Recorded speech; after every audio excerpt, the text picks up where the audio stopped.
البركة في الفلوس القليلة ولا الفلوس الكتيرة بس من غير بركة؟ أنهي اللي فيهم أحسن؟ هو ده اللي هنعرفه دلوقتي.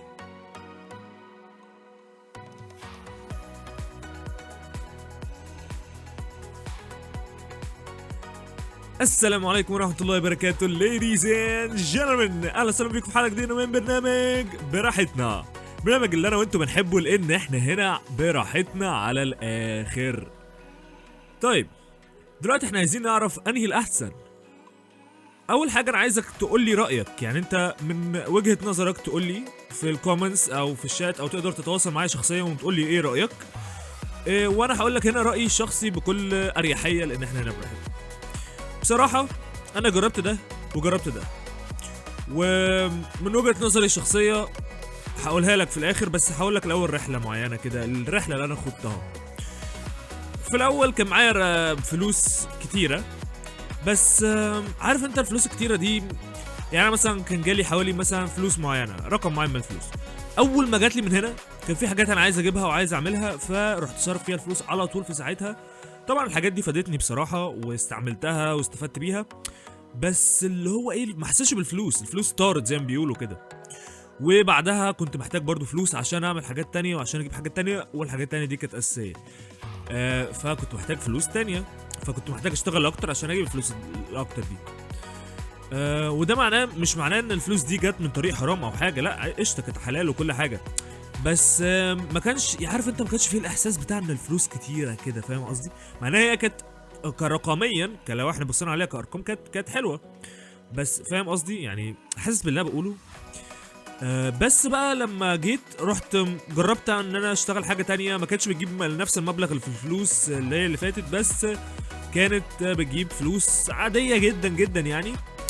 بس سبحان الله كنت حاسس ببركه، يعني حاسس ايه، عارف انت ممكن يبقى معاك في جيبك 50 جنيه 50 جنيه بس انت حاسس ان ال 50 جنيه دي كفتك اليوم كله.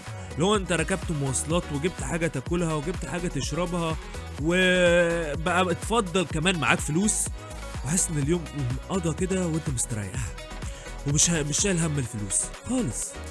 فهي دي نفس الفكره بالظبط اللي انت بتحس بيها.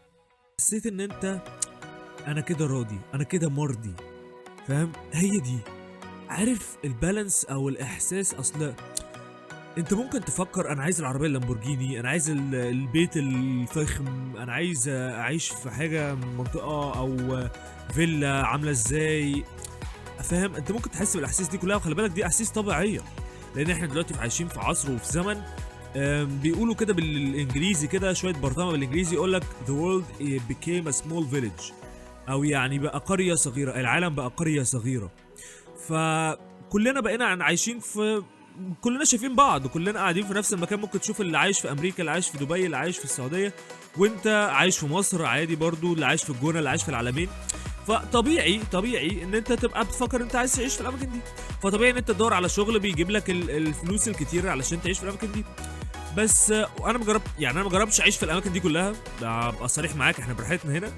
بس في نفس الوقت ممكن تبقى عايش في المكان اللي انت عايش فيه، بس تبقى عايش مرضي، تبقى عايش ان انت، انا مبسوط هنا، انا سعيد هنا، فاهم قصدي؟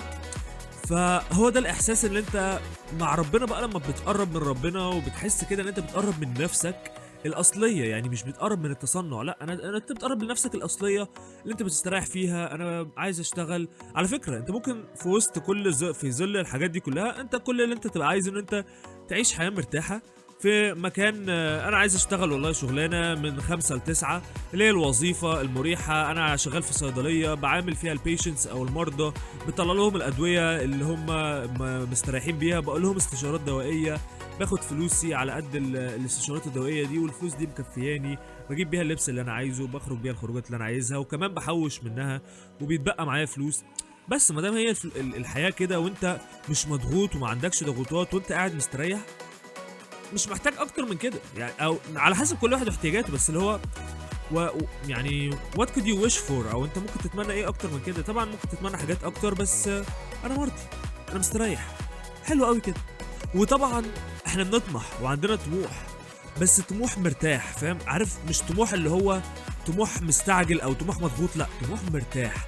اللي هو انا حاطط خطه لنفسي، انا عارف ان انا في خلال الفتره اللي جايه دي انا في الوقت اللي انا فاضي فيه اللي هو الصبح مثلا، لو انا الشفت بتاعي ايفنينج مثلا او بالليل، فانا الصبح هشتغل على نفسي ان انا مثلا هسجل حاجه. لو انا مثلا يعني مثلا هقول لك تجربه شخصيه، انا فويس اوفر وانت بتسمعني دلوقتي في البودكاست، فدي حاجه انا بحب اعملها، هوايه من الهوايات اللي انا بستمتع ان انا بعملها. فبسجل فيها الرحله بتاعتي، وبحاول ان انا افيدك بحاجات شخصيه انا مريت بيها عشان اوفر عليك الوقت اللي انت هتاخده بعد كده في حياتك المستقبليه بامر الله. فبعمل حاجه زي كده، بعمل حاجه في الشركه بتاعتي اللي هي كامل للرياضه، بالمناسبه ده تطبيق جامد جدا، انصحك ان انت تخش عليه. في لو دخلت على الانستجرام بتاعي هتلاقي اللينك تري بتاعتي، تقدر انت تخش عليها تعرف كل اللي انا بعمله، الحاجات اللي انا بعملها مختلفه كلها، وتقدر تتواصل معايا شخصيا كمان من خلالها. الانستجرام بتاعي حازم عماد 49 تلاقيه على طول. فانت بحب اعمل كده، بحب اعمل ميديكال كونتنت كرييشن او فيديوهات طبيه بتساعد الناس. فعارف انت الحاجات دي بعملها الصبح، بحيث ان انا بشتغل على البيزنس بتاعي، بشتغل على بيزنس تاني اللي هو شركه روح، ولف فري برضو. فالحاجات دي بتاخد وقت، اللي هي الصبح وبالليل الشفت، فاللي هي الدنيا مرضيه والدنيا مقضيه حلوه قوي. هيبقى فيه هشتغل على الطموح قدام، هيبقى فيه حاجات، وفي نفس الوقت انا بشتغل دلوقتي في الحاجات اللي انا ماضي فيها في المهنه والكورس بتاعي. فاللي هو انت بقى من هنا بقى بتبدا ان انت تخطط للتوسعات بتاعتك واحده واحده وانت مبسوط وفرحان. ومن هنا بياتي الرضا بالبركه. انا من وجهه نظري الشخصيه شايف ان خلي بالك البركه في كل حاجه مش بس في الفلوس. عارف من الاخر كده كلمه واحده تلخصها، البركه في الرزق. هي دي اجمل حاجه في الحياه من وجهه نظري الشخصيه، لان انا جربت ان انا ابقى عايش متلهوج، وان انا عايش متسربع، وان انا عايز اعمل كذا وعايز اعمل كذا وعايز اعمل كذا، وحاسس ان انا مضغوط، وانا اصلا عندي 24 سنه، فاللي هو صباح الفل وصباح الضحك. لو انت المفروض تبقى عايش براحتك يا معلم، انت لسه في مقتبل عمرك، فاللي هو ما تعيش الحياه وانت اكنك في سن ال30 وان انت شايل بيت ومسؤوليه ووراك مش، لا يا باشا، انت بالراحه كده واحده واحده، وادعي ربنا ان هو يبارك لك في رزقك ويوفقك في رزقك. بس كده انت كده مستريح، هتبقى والله العظيم ربنا هيبارك في اليوم، هتحس ان اليوم فيه وقت، انت لاحق تعمل كل حاجه. يعني انا قبل كده كنت اللي هو ورايا حاجات كتير قوي، مش لاحق اعمل حاجه، انا عايز اعمل ده وعايز اعمل ده وعايز اعمل ده ومفيش وقت، يا لهوي. بس بعد كده بقى تلاقي ان انا خلاص بقى في بركه، تلاقي ان الوقت مكفي معاك. انا بخلص الفويس اوفر، بخلص البودكاست، بخلص الفيديوهات، بخلص مش عارف والبيزنس، وتلاقي لسه في وقت تقدر ترفه فيه عن نفسك، وكمان لسه هتنزل هتعيش بقى الجزء الثاني من اليوم، ان انت تبقى سوبر هيرو في الصيدليه، ان انت هتنقذ حيوات كتيره جدا وهتقدم الادويه الصح للبيشنتس او مرضى كتيره جدا. فلو انت بتعيش يوم جميل جدا، فطبعا طبعا اللهم لا حسد يعني، فايه 5 وخمسة فعل حسود. طبعا انت يومك الشخصي على فكره لو انت بصيت ودققت في حياتك هتلاقي ان انت عندك حاجات كتيره. يعني لو انت مثلا بتدرس في كليه، انت على فكره الكليه دي تقدر تاخدها كأن هي سوبر باور او مكان كده جامعه. عارف انت الجامعه بتاعت السوبر هيروز؟ يعني في كده بنشوف مارفل، بنشوف اكس مان اللي هم بيبقوا سوبر هيروز، بيبقوا دارسين بيدرسوا في جامعه معينه القوه الخارقه بتاعتهم. انت ممكن تعيش الفايب دي وتعيش الحاله دي، ان انت بتدرس في التخصص بتاعك، انت التخصص بتاعك ده مهنه بتاخد بيها حسنات، بتاخد بيها حاجات جديده بالنسبه لك، وبتطور فيها من نفسك وبتتعلم علم جديد، وكمان تقدر ان انت تعمل حاجات سايد هاسلز او زي هوايات جنب الدراسه بتاعتك عادي جدا. هوايات انت بتحبها، من اول بقى العزف على آلة موسيقيه معينه، الجرافيك ديزايننج، الماركتنج، البرمجه، حاجات كتيره بقى. فكل الحاجات دي تملى حياتك كده وتملى روحك وتملى يومك، فتقدر ان انت تعيش منها حياه مكتمله الاركان.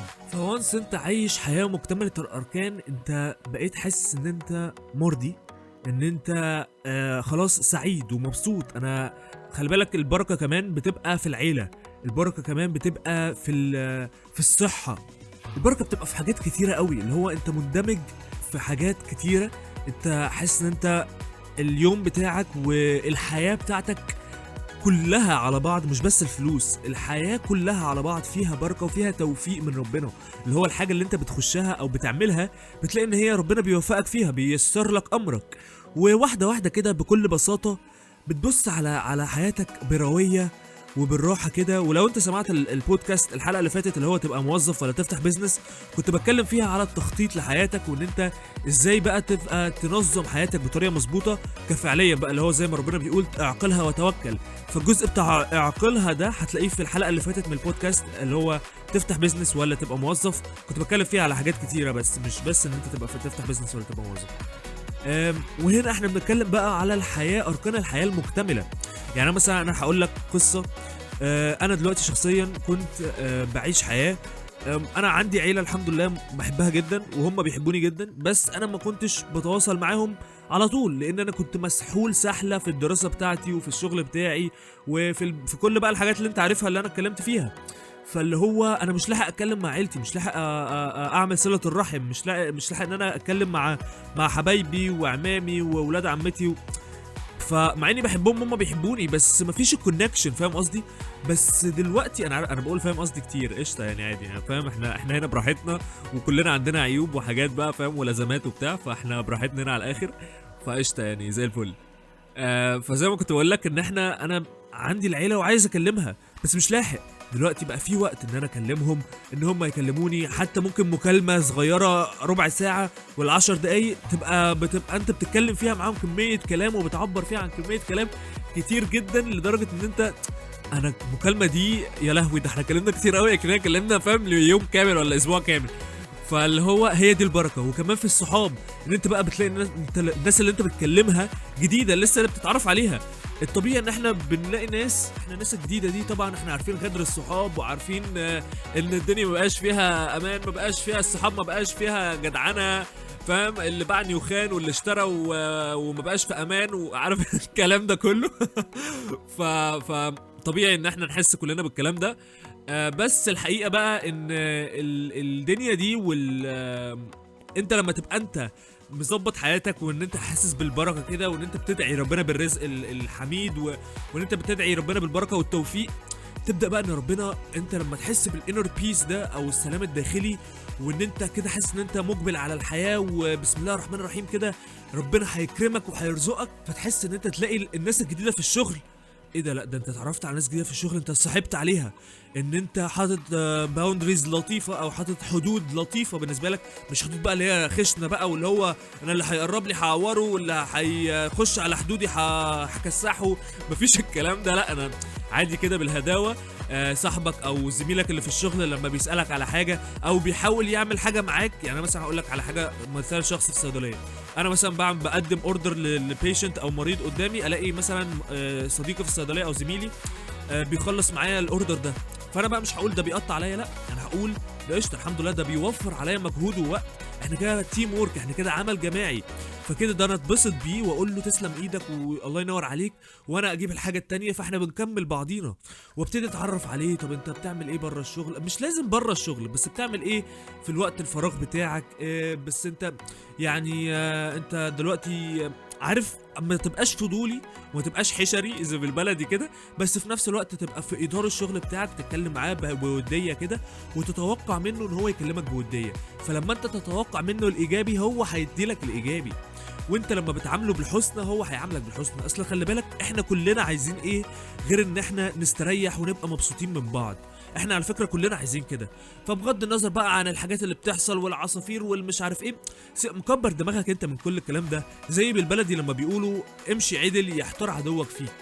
فبكل بساطه لما انت تمشي عدل هو هيشوفك ان انت معاه حنين، واحنا كلنا عايزين الحنان، فخلاص هو هيبقى معاك حنين بس، خلاص خلصت، فاهم؟ it's so simple، يعني هو الموضوع سهل وبسيط. فانت لما تتعامل بالطريقه دي هو هيتعامل معاك كده، خلاص الشغل بقى كويس. فانت كده بقيت اهو الشغل او الورك انفايرمنت اللي انت بتقضي فيه 8 ساعات من يومك، الشغل اللي انت بتقضي فيه وقت تقريبا نص يومك بقى مكان ايجابي، فانت خلاص بقيت عايش فيه ان انت مبسوط. فخلاص يبقى انت كده قاعد بتاع الورك انفايرمنت بتاعتك او التيم اللي انت شغال معاه مبسوط منه، حلو، ادي كده اتظبطت. طيب الشغل نفسه بقى، بص للشغل بتاعك ان انت بتعمل حاجه انت بتفيد فيها الناس، انت بتعمل يعني مثلا انت لو شغال محامي انت بتدافع عن حقوق الناس، انت اللي بتقيم العدل بتاع الناس من غيرك هتبقى عايشه في ظلم وفساد. انت طبعا مش هتدخل بقى تغير العالم العالم كله ولا المجتمع كله، بس على الاقل انت كل شخص انت بتاخد القضيه بتاعته انت بتقدمها باقصى امانه ممكنه. فبت كنت هقول لك المريض، الشخص اللي انت بتجيب الحق بتاعه ده، هو مرضي بالنسبه لك، هو حاسس ان هو عنده حد يعتمد عليه ويجيب له حقه بعد ربنا، انت السبب اللي ربنا جعله له في الارض. فاللي هو ده احساس كبير جدا وبتاخد عليه حسنات كتيره جدا. نفس الموضوع في التعليم لو انت شغال مدرس او دكتور في الجامعه، نفس الموضوع في الهندسه. طبعا انا عارف ان في مهندسين كتير عندهم الايجو عالي، فاحنا عايزين نتواضع، من تواضع لله رفع.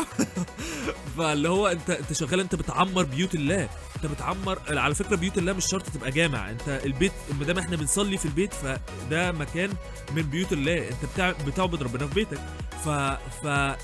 انت بتعمر بيوت، البيوت دي انت لازم تعملها ديزاين بصوره امنه عشان ما تقعش، وبصوره برضو كرييتيف علشان الناس تستمتع، او بصوره مبدعه علشان الناس تستمتع في البيت بتاعها، طبعا وفقا للديزايرز او الحاجات اللي هم عايزينها. طبعا اعذرني ان انا بتكلم باللغه الانجليزيه كتير، بس عشان والله انا متعود على حاجه زي كده، فانا اصلا كنت بدرس انجلش، فعلشان كده بس انا متعود على حاجه زي كده، ومتقلقش انا بترجم كل حاجه، فاحنا مع بعضينا يعني هنا براحتنا، اطمن على الاخر.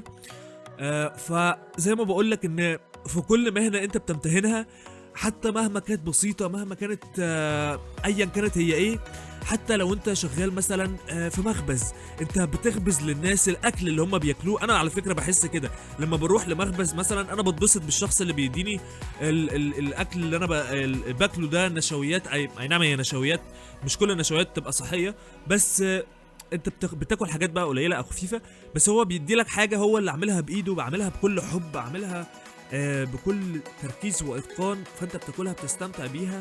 فكل ده حاجات انت بتستمتع. خلينا نعيش في مكان نضيف، في بيئه امنه. فانت لما انت تقدم، انا على فكره جربت ان انا على فكره اشتغل او اتعامل في الحياه بان انا يعني ايه، متوقع ان الدنيا فيهاش امان، ان الدنيا متوحشه، ان الدنيا مخيفه، ان الدنيا احنا لازم تبقى تحرص ولا تخون. هو يعني طبعا في جانب، انا مش هقول لك ان احنا عايشين في يوتوبيا، احنا يا رب نبقى عايشين في يوتوبيا وده ممكن يحصل، بس عارف انت، مش احنا دايما بنسأل هي فين الناس الحلوة دي اللي احنا بنشوفها على السوشيال ميديا؟ هي الناس دي فين في المجتمع او في الدنيا او في مصر؟ اهو الناس دي موجودة، بس طبعا اللو اوف اتراكشن او قانون الانجذاب، وده حقيقي جدا لان انا جربته بنفسي. ان انت جربت ان انا اعيش اللي هو عارف، انت متوقع الاسوأ من الناس، او انت متوقع الاسوأ من الدنيا، مش الناس، الدنيا، فهي بتدي لك بقى الوش الخشب بتاعها. لكن لو انت اديت لها الوش الايجابي، الوش اللي هو طب ما تيجي نجرب، مش يمكن اطلع بعرف على رأي حزلقوم، طب ما تيجي نجرب نبقى ايجابيين، مش يمكن الدنيا تبقى حلوة. فتلاقي ان كل حاجه بدات تبقى حلوه معاك، وربنا بيوفقك للرزق، اصل الاعمال بالنيات. فانت انت طبعا حرص ولا تخوت، والمؤمن كيس فطن، هتبقى الحاجات دي واخد بالك منها، بس في نفس الوقت هتبقى انت عندك البصيره اللي انت من خلالها تقدر تحكم على الناس فعلا مين الشخص اللي انت تبعد عنه، او لو ما تتعاملش معاه تتعامل معاه في اطار الحاجات معينه، مين الناس اللي انت تستريح في الشغل بتاعك معاه، او في ان انت تتعامل معاه عامه لو هو بتروح تشتري منه حاجه او بتاع. فكل الحاجات دي هتبدا ان انت تتفتح لما انت تتقبل ان ممكن يبقى في حاجات زي كده. فهو قانون الانجذاب ده حقيقي جدا جدا، وانا جربته بنفسي، جربت ده وجربت ده، فلقيت ان هو فعال. فانا نصيحتي الشخصيه ليك، انا مش بنصح ولا حاجه يعني، احنا النصيحه دي يعني الناس بقى جامده بقى وبتاع، انا بتكلم معاك بندردش هنا براحتنا. فلما انت تيجي تتكلم او تقبل بقى على الحياه بعد البودكاست دي، جرب وقول لي تجربتك الشخصيه. مثلا انت قول لي، انا زي ما قلت لك اللينك تري هتلاقيه على الانستجرام بتاعي، تقدر تخش عليه هتشوف انا بعمل ايه، وهتشوف كل الكونتاكتس بتاعتي، حتى الواتساب الشخصي بتاعي، تقدر تتواصل معايا وتقول لي انا والله بص انا جربت الكلام اللي انت قلت عليه ولقيت فعلا الدنيا معايا اتغيرت، او لقيت الدنيا عامله معايا كده. طب ونجرب نتكلم مع بعض، ندردش انت ازاي ممكن تحسنها. لو انت محتار في حاجات، في هوايات، او عايز تطور من نفسك في شويه حاجات، انا معاك. وبكده نكون خلصنا حلقة النهاردة، حلقة البركة والرزق، وأتمنى تكون استمتعت بحلقة البودكاست الجميلة دي. كنت معاك حازم عماد الدين، أتمنى تكون استمتعت، والسلام عليكم ورحمة الله وبركاته. سلام.